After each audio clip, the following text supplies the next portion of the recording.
Is this the engine that killed diesel in America? In the late 70s, GM promised fuel-saving innovation, but what they delivered was an exploding mess.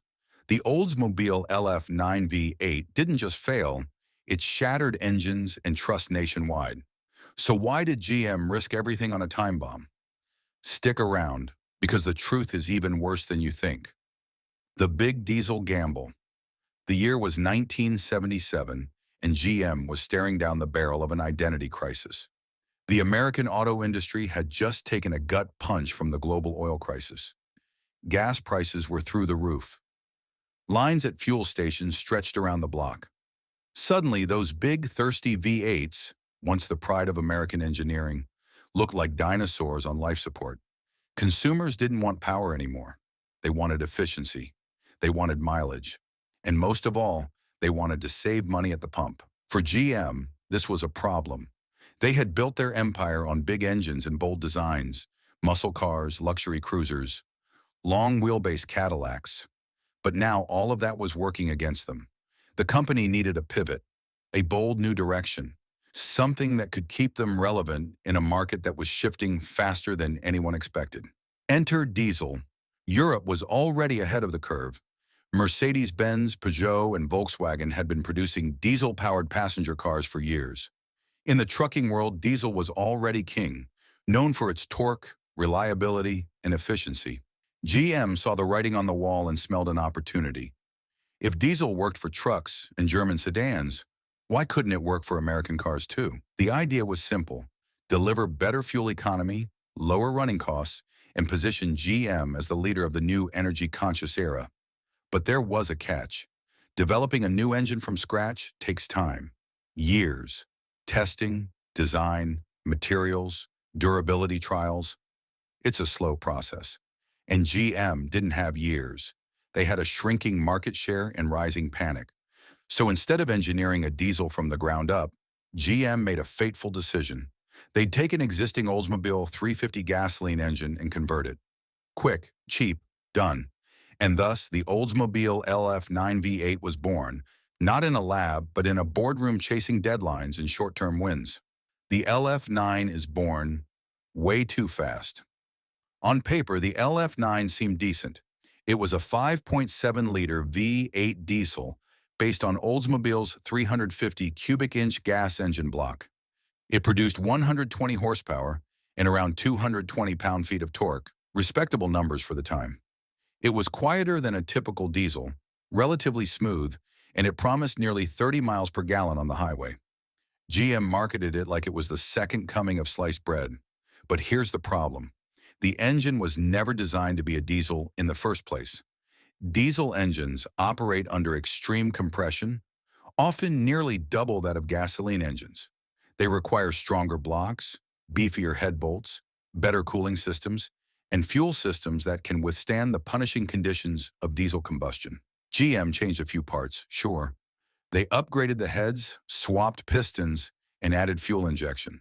But the core, the heart of the engine, it was still built for gasoline. That's like building a skyscraper on a beach. No matter how fancy the upper floors look, the whole thing's coming down. GM engineers reportedly raised concerns. They knew the engine was underbuilt, but management pushed forward. Deadlines loomed. Marketing had already sold the dream. And so the LF9 went into production and started showing up in Oldsmobile 88s, 98s, and even some Cadillacs and Buicks. The gamble was on. Blown gaskets, broken pistons, and angry customers. It didn't take long for things to unravel. Almost immediately after launch, complaints started pouring in. Engines were failing catastrophically, sometimes before the first oil change. Drivers were experiencing blown head gaskets, cracked pistons, and engines locking up on the highway. Fuel injection pumps failed regularly. The timing chains were weak, and because diesel combustion produced more vibration and stress, the gas-based block couldn't handle it. One of the biggest issues? General Motors used the same number and type of head bolts as the gas version. That might sound small, but it was a massive oversight. Diesel engines create so much more pressure that they need extra clamping force. Without it, the heads would warp and gaskets would blow, often violently. Another disaster. GM didn't install proper water separators in the fuel system. Diesel fuel often contains traces of water, which can corrode and destroy injectors if not filtered out. European diesel cars had water separators. GM didn't bother, so customers were unknowingly pumping water into their engines, causing even more failure. And to make matters worse, dealerships were clueless. Most American mechanics at the time had never worked on a diesel car. When customers came in with problems, they were either misdiagnosed, turned away, or given repairs that didn't work. Owners felt abandoned and furious. Within 2 years, the LF9 had gone from a revolutionary idea to a nationwide joke. Lawsuits, lemon lists, and national headlines. By 1981, things went nuclear. Angry customers were no longer just complaining, they were suing. Class action lawsuits erupted across the country. Lemon laws were triggered in multiple states. General Motors was accused of fraud, negligence, and knowingly selling defective engines. The media latched onto the scandal. Consumer Reports issued brutal warnings against GM's diesel models. Automotive magazines ran cover stories titled GM's Diesel Disaster and The Engine from Hell. Late-night hosts even joked about it. Suddenly, GM's reputation, once rock solid, was in free fall. These weren't isolated cases. Tens of thousands of engines were failing, warranty claims were skyrocketing, and the resale value on any diesel GM car plummeted overnight. Dealers couldn't give them away. GM tried to do damage control. They extended warranties. They quietly revised the engine design.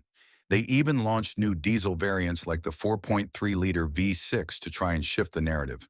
But the stench of failure was too strong. The public had spoken, and they wanted nothing to do with diesel. The ripple effect, killing diesel for everyone.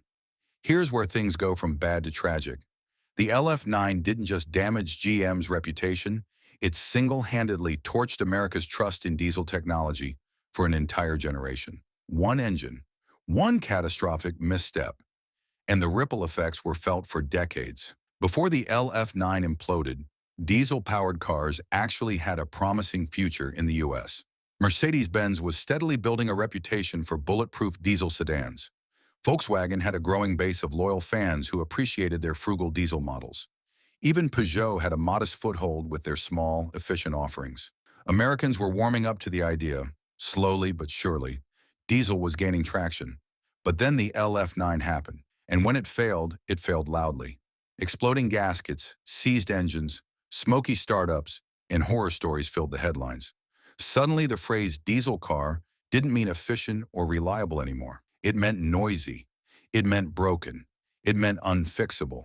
And the average car buyer couldn't tell the difference between a GM diesel disaster and a German-engineered masterpiece. To them, it was all the same. Sales plummeted across the board, not just for GM, but for everyone. Volkswagen, Mercedes, Peugeot, all of them saw their U.S. diesel sales dip as consumer confidence evaporated. American car buyers turned their backs, and the diesel passenger car market in the U.S. all but collapsed. And that reputation?